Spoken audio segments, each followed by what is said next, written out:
Well, joining us now is the ANC's first Deputy Secretary General, Nomvula Mokonyane, who joins me in studio to talk about the DA's request to the United States to observe the elections in South Africa on the 29th of May. And this includes, of course, the contentious governing party's candidate list. Ms. Mokonyane, thank you very much for your time. Thank you, Tony. Let's begin with that response from the IEC to the question about the DA's invitation of the United States Secretary of State to come and observe elections in South Africa. I listened very carefully. They were not aware as a commission that the DA would necessarily invite an executive arm of a certain government, and that means obviously the government of the United States, because their explanation is that multilateral institutions get invited, the community, civil society, yes, thank you for that, civil society gets invited to observe these elections. Are you satisfied with how the IEC appears to be dealing with this issue? The IEC has actually set the record straight. I think what the DA has done is again an indication that it is a party that does not respect institutions of democracy, of human rights, multilateral platforms, as we have seen how they have gone out to go and invite an executive of the United States of America.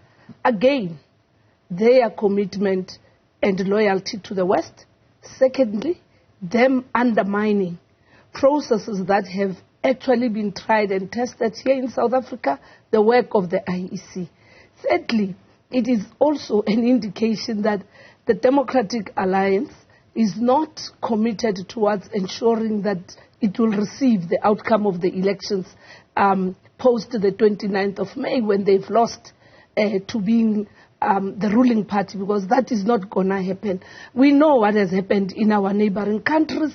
We know how some institutions and organizations come into developing nations and want to play a role of a super being. But this has actually made us to once more call on South Africans that the Democratic Alliance has never been committed to South Africa, but it is an extension of those that want to continue pursuing new colonization of South Africa, of Africa, and even undermining our own institutions by actually making a call for a government to come to South Africa when there are no threats. They sit in the multi-party forums, they participate, they know the rules.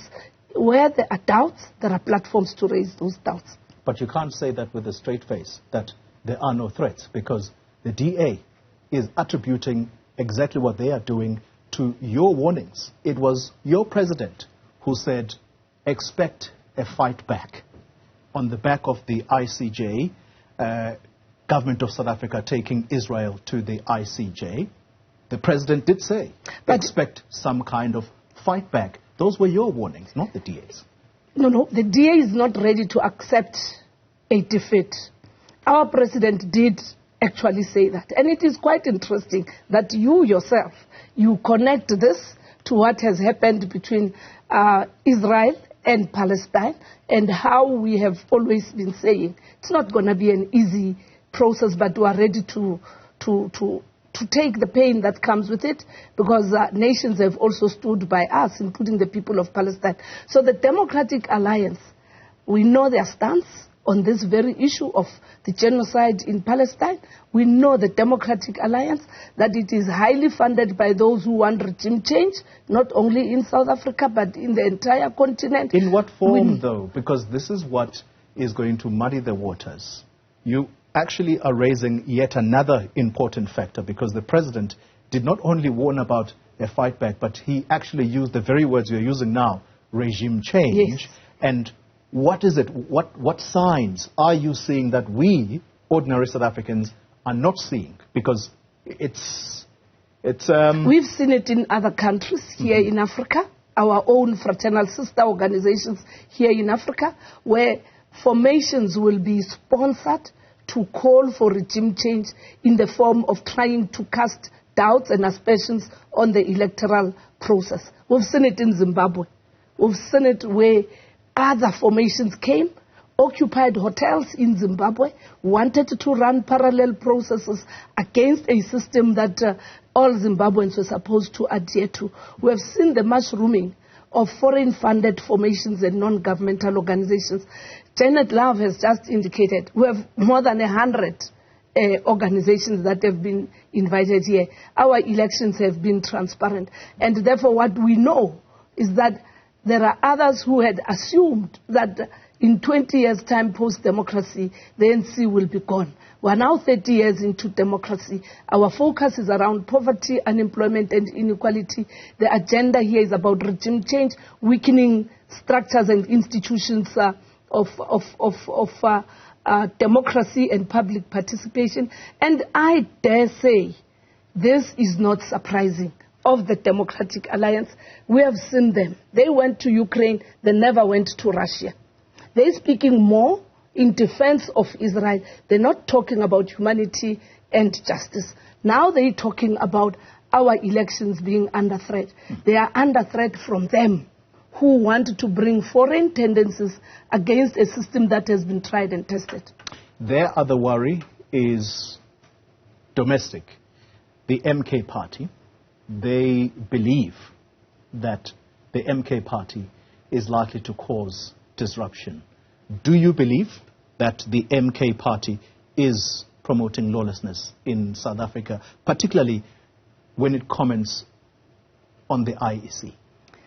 Anyone who poses a challenge against our system must actually be attended to. There are rules of the game, and we hope that institutions will respond to that. Even what we saw being actually sponsored by some of the MK people with regard to the elections. But we know Jacob Zuma has been elected a president, was elected a deputy president under this system. And this is the most transparent system. Remember, the IEC electoral processes start in a voting district. The results get announced in a voting district, and all observers of all parties, and all these people who are saying these things, even from MK party, have been party agents, have been candidates, have been in legislatures, have been in parliament. So how should they be dealt with? How should the MK members who are propagating... The IEC and our own state institutions must act on them. We must never allow anything that is going to pose a threat to a process that has delivered so many presidents who embraced the outcomes of the elections, that here today that is being questioned. It's opportunism, it's unfair. What we must all do is to promote tolerance, is to promote democracy to prevail and the will of the people. We are not even threatened by those who come together. We are not threatened by anyone. What we are concerned about is voter turnout. Let me ask you this. Now that we actually are face to face, does it disappoint you that such comments come from a party which has the express support of your member, because he's insistent that he remains an ANC member, but he's simply choosing to donate his efforts to the MK party? Does that disappoint you? It's disappointing because it comes from somebody who has been an MEC, elected out of this process. Somebody who's been a deputy president, elected out of this process. Somebody who's been a head of state, elected out of this process. What has changed now in 6 months? I don't know how long is MK in place, 3 months. What has changed? Why cast doubts when all along, when it was in your interest to lead, under these very rules, you come back and you say they are not transparent? Maybe part of what is important is to go back and remind people as to where they come from and how this system has evolved and how they themselves have been beneficiaries of this democratic process. And truly, the South African elections have always been embraced as being free and fair by foreign and local observers. This is News at Prime. If you're just joining us, we are in conversation with the ANC's first Deputy Secretary General, Nomvula Mokonyane, and the issues starting off with the IEC and the leak, and you have heard that conversation. Let's move it on now to the element about the ANC's own skeletons, so to speak. 6 people implicated in the state capture report are believed, to use your words, your Secretary General's words, they're the only people, only 6 who are implicated in state capture will appear on the ANC candidate list. Why are they there in the first place?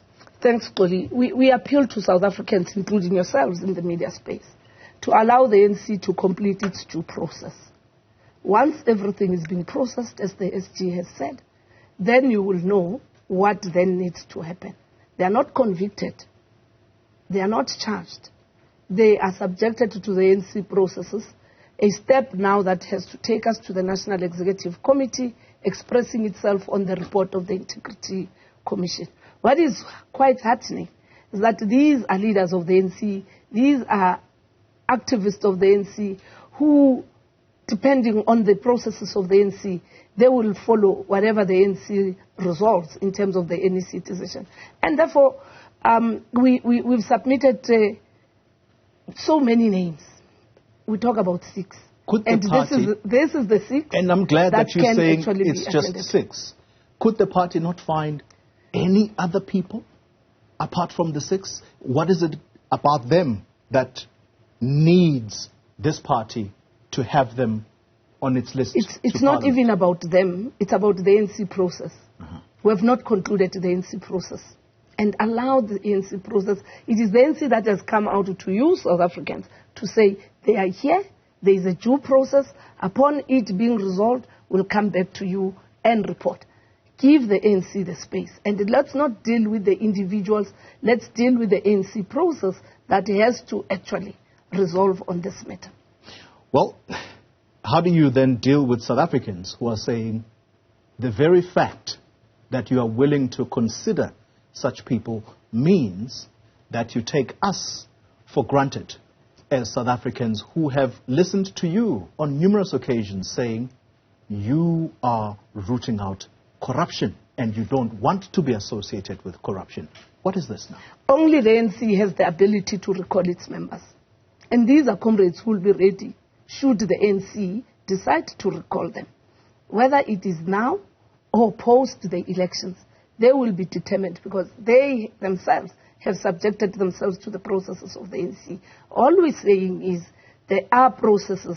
Unlike any other organization, it's us who are putting to bear all these matters.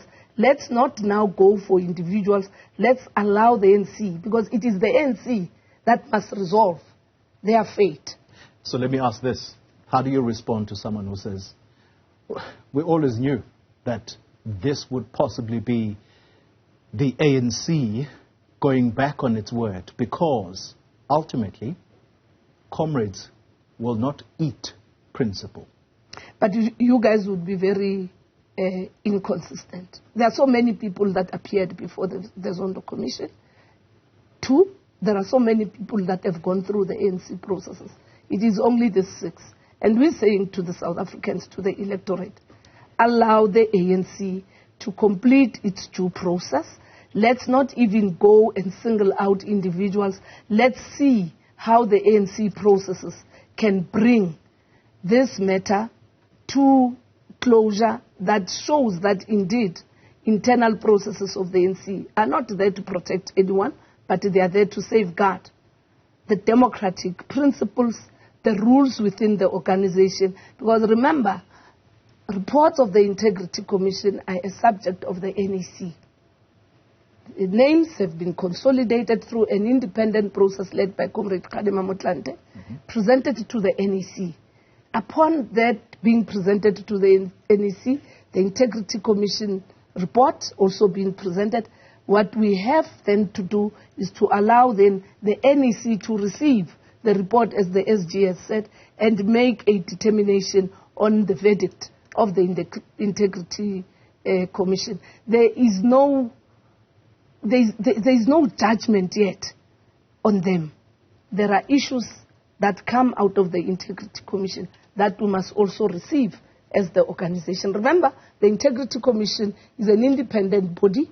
The NEC must still satisfy itself in terms of receiving that report and make a decision for the good of the African National Congress. Has Malusi Gigaba been before the Integrity Commission? Malusi has not been to the Integrity Commission. He's a subject of the Disciplinary Committee.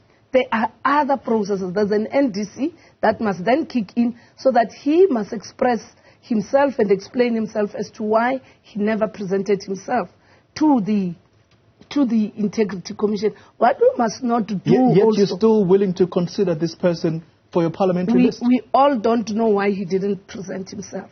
And that's why we say, give the ANC processes a chance. This is the first of its kind. We have learned, we are learning. There has been some hiccups on it, but what is of importance is that we've not just shut the door and said, we're not done. The processes of the ANC are still unfolding to resolve these matters. And I'm saying, Xoli, sometimes you yourselves in the media and you, let's be careful about distorting processes of the ANC. Let's also appreciate that the ANC has acted decisively on many of its own members and many of its leaders.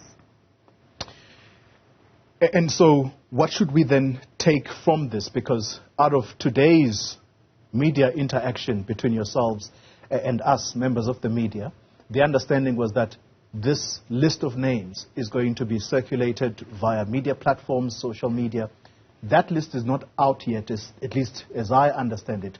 Is there enough chance that the very people, the very 6 we're talking about, may actually not make that list? Is that what you are saying? For now, they remain in the list. They remain in the list. The list will be out. It is being uploaded. It will be in the ANC platforms. Let's move on to one crucial element that I'd like to raise with you. Crime is a massive issue in our country, and assassinations in particular have become a huge source of discomfort in this country. This is now a preferred way of killing people by criminals. One political party this weekend has come out to say, let's open the discussion around the death penalty. Is that something the ANC would be willing to entertain? We'll entertain anything that helps to resolve the state of crime in our country. There has been calls, if you remember, in our 55th National Conference, the ANC Women's League brought issues around gender-based violence and the cases of rape. And even on these issues, we need to be open-minded. We need to listen to everybody, but we need to also ensure that we take everybody along. You can't just say because one party says, let's open up this discussion, and then we must take South Africans along.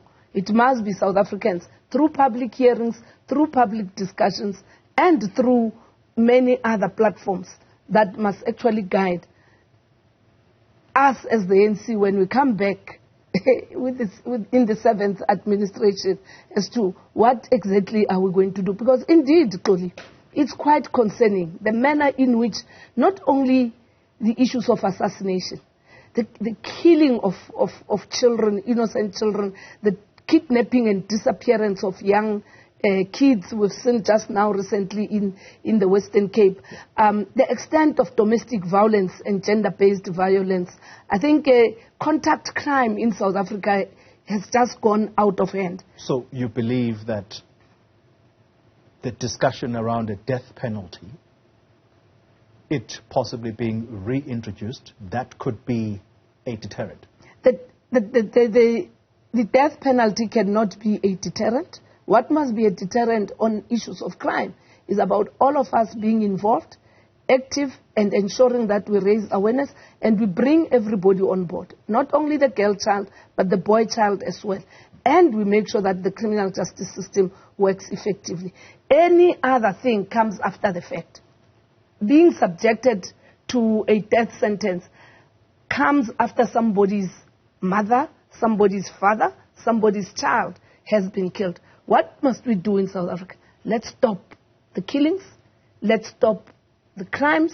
Let's stop any act that puts us to this level. And people have reached this state of desperation because in reality, the situation has literally gone out of hand. And it's not the solution of the police.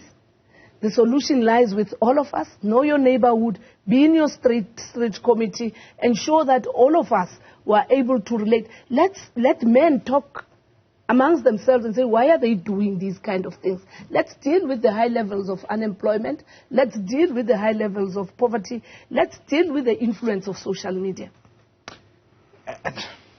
I've got to admit to you that in a way, it makes me understand why there is no alarm about the IFP making such a proposal. And I'm hearing from you that this is not something that you would be opposed to discussing, because I guess it does indeed prove the state of desperation when it comes to dealing decisively with crime. But I thank you for your honesty. Thank you, Tony. Nomvula Mokonyane, the First Deputy Secretary General of the African National Congress.